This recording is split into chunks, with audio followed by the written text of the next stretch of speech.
Hello, 'tis I, Fat Cow. I'm grumpy.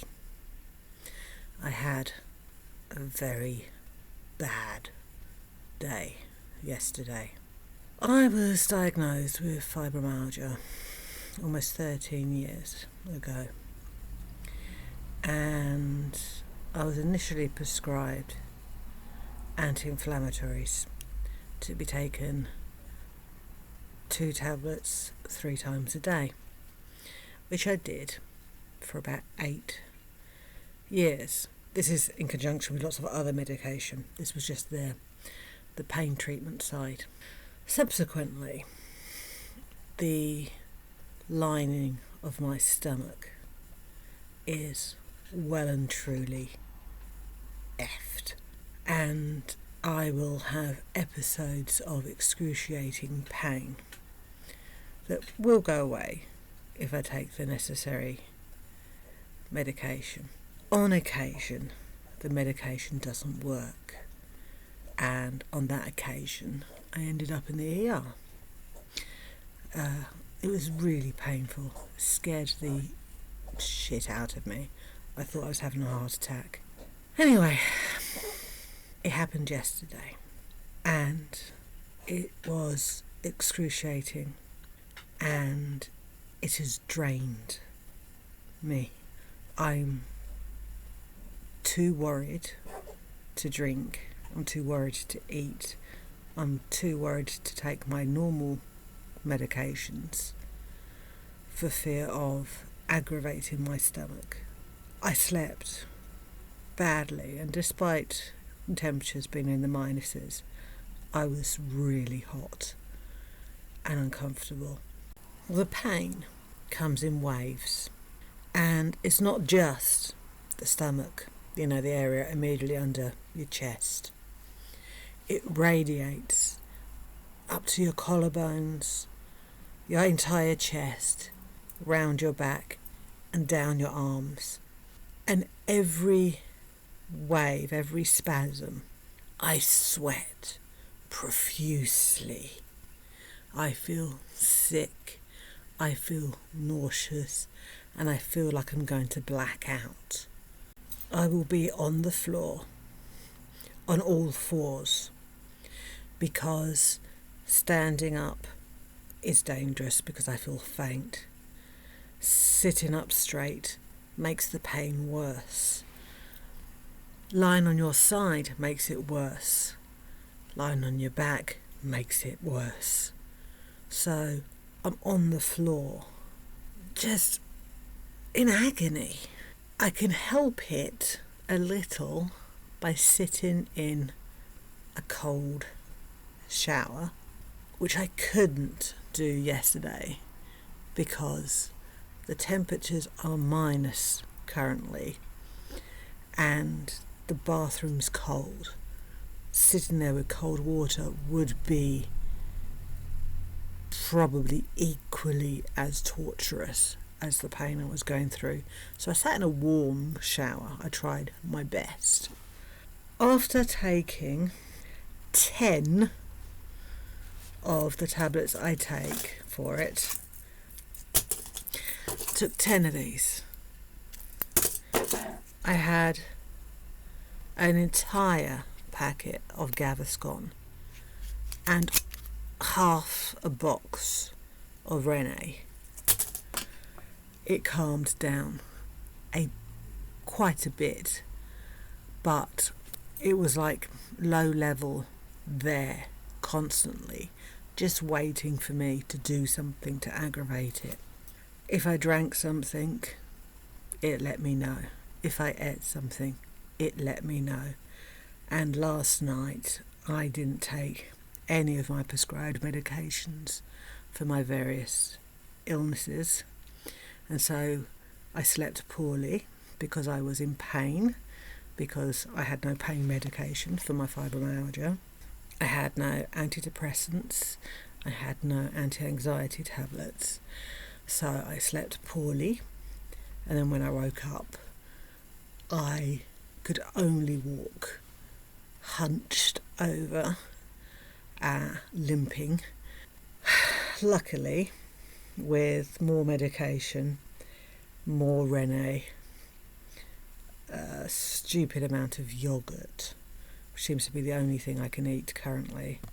I managed to take some of my prescription meds, so I'm slightly more functional. I also had a nap in this chair with the cat, so I'm better than I was when I woke up.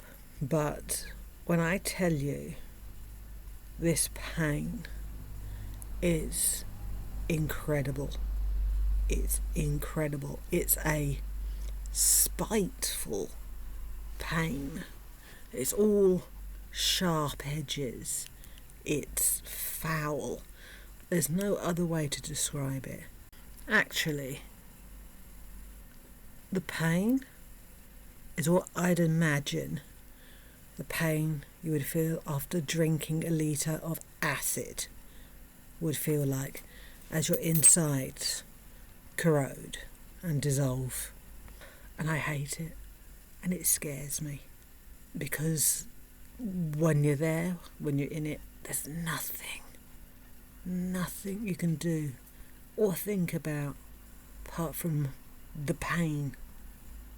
I wouldn't wish it on anybody. So why did this happen? Well, when I ended up in ER, it happened because I'd ate a bread roll. Somewhere along the line, after taking anti-inflammatories 3 times a day for 8 years and corroding the lining of my stomach, I developed a food sensitivity to gluten, especially in bread. That happened during COVID, and I have not eaten a single slice of bread since then. What caused it yesterday? I strongly believe the culprits were a large quantity of tomatoes, which I had not eaten for quite some time, but then decided I was going to give keto a try, and so I ate a packet of tomatoes. And then this happened, and it was the only thing that I have eaten that was different from what I normally eat. So that's something else off the menu. I do not eat bread. I do not eat pasta. I do not eat pastries. I do not eat cake. There's lots of things I don't eat. And I'm happy to not eat them if the payoff is not having this pain. It's better today, but it's very obvious that if I do one thing wrong, it'll happen again. Now, this pain that I get when my stomach does this thing is the worst pain I've ever felt in my life. And you are talking to a woman who got a bronchial infection with a severe cough the day after she had a caesarean, and spent the next 5 days coughing continuously after a caesarean. So I'm grumpy. I'm telling you this because I know quite a few of you have chronic illnesses or disabilities or are living with various health issues, and there is some benefit to knowing you're not alone. I'm also kind of mentioning this because, anyway, 4-hour live yesterday from Foodie, by which she ate a regular meal, which was a deluxe burger, fries, diet drink from Hardee's. Then went home and cooked It looks like something in the region of 15 drumsticks, that instant mashed potato, and some veggies, I think, and proceeded to eat 4 of the drumsticks, claiming that maybe Salah would want the rest. But we know what's really going to happen with those drumsticks. And she was ecstatic about not having to pretend anymore that she's trying to make a change. Now, the Hardys, the meal at the beginning of the 4-hour life, was her first meal of the day, which means she slept all day. She's just woken up. The concept of breakfast food is obviously something that Foodie doesn't understand. And then she considered the other meal 4 hours later, well really it's 3 hours later, isn't it, as the rest of her food for the day. Which begs the question, is she sleeping 20 hours a day? Gets up to eat a day's worth, in her mind, of food in one go and sleeps again. Is her life currently sleep, wake up, go live, eat some more, and then go offline and sleep? Is that it? Is that the entirety of her life now? I had a little look into what the process of becoming bedridden is, and obviously the first obvious stage to becoming bedridden is to be housebound. Now, Foodie got to the car, drove around, and then got out of the car and went back upstairs. She didn't get out of the car or walk or anything else other than that. So I guess she's not housebound. She can walk, sort of. I mean,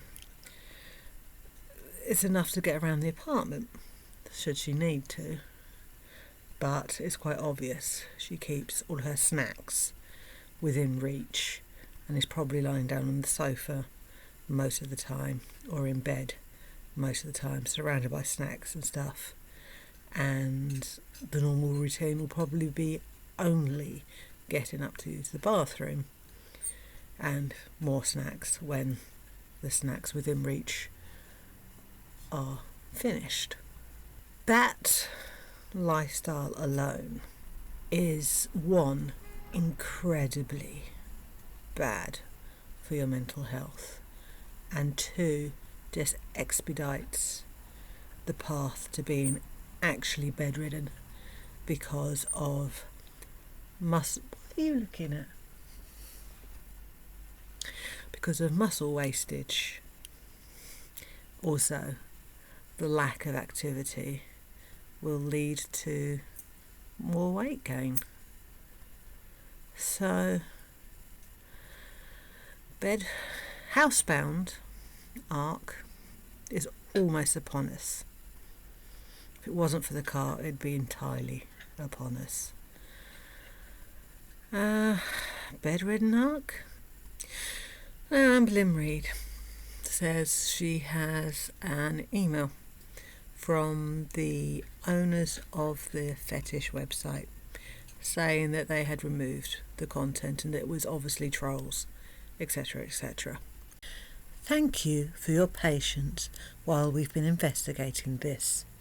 We have decided to remove the Walnut account for being a likely troll account. This means that their information has been banned and they're not allowed to create a new profile on our network. If you see them come back, please don't hesitate to let us know.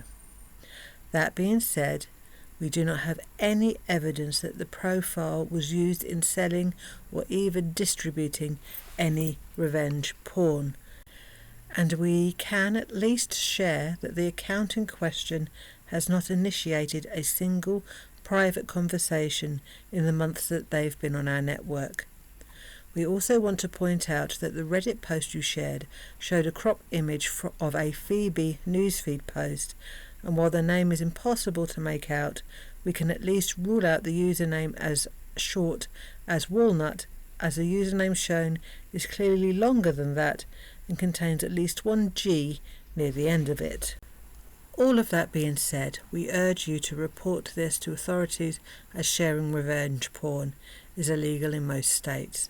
While we can't give out IP addresses of our users, if law enforcement reaches out to us with the data request, we can provide that information directly to them. Now, the owners, the hosts of a fetish site would know what revenge porn is, and what that page was not it. Revenge porn is explicit images that were shared between a couple that one of the couple then decides to release and make public. What was on that page was the Crumble Cookie Crumble video, which Amber had sent to 3 people, if Alexis is to be believed, the 3 being Erica, Alexis and Tommy. And what is claimed to be a person who looks very similar to Amber pretending to be Amber. That's not revenge porn, because that's not Amber in the photos. Allegedly. Presumably. I mean, a lot of people say it doesn't look like Amber because the size of the legs and the stomach do not correspond. But we don't have definitive proof either way. Also, it's not trolling. It's malicious something. It's not trolling to create a fictional fetish page for somebody. It's a bit worse than just trolling. So I don't think they would have used the word trolling in the email either. This email that's from the host of this site, in my opinion. That email was fabricated, in my opinion. But the page has been removed. Was the page removed by Amber and Walnut themselves? Or by just Walnut? And then the email fabricated as evidence. It's all very odd to me. And I don't think it was a setup in a way. I think it was a test to see the response to the content, possibly. And the response was pretty negative. Much like Foodie, after she agreed to allow people to look at pictures of her private parts. Amber is having the same reaction. She feels violated, but always in her claim says people making fun of me. Just like Foodie did, people making fun of me.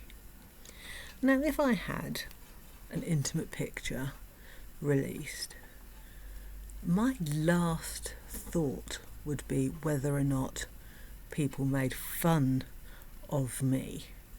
I wouldn't think about whether they were enjoying the picture or ridiculing the picture. That wouldn't be in my head. In my head would be the fact the picture was out. I wouldn't care about the reaction to it. But both of them are very upset by the fact that it wasn't nearly as appealing as they thought it was, and that people were not figuratively drooling over it. An ego here has been hurt. This is what the story is. Amber's ego has been hurt. Anyway, not much of a video, I'm afraid. I'm grumpy. We've established this. Hopefully, things will be better tomorrow.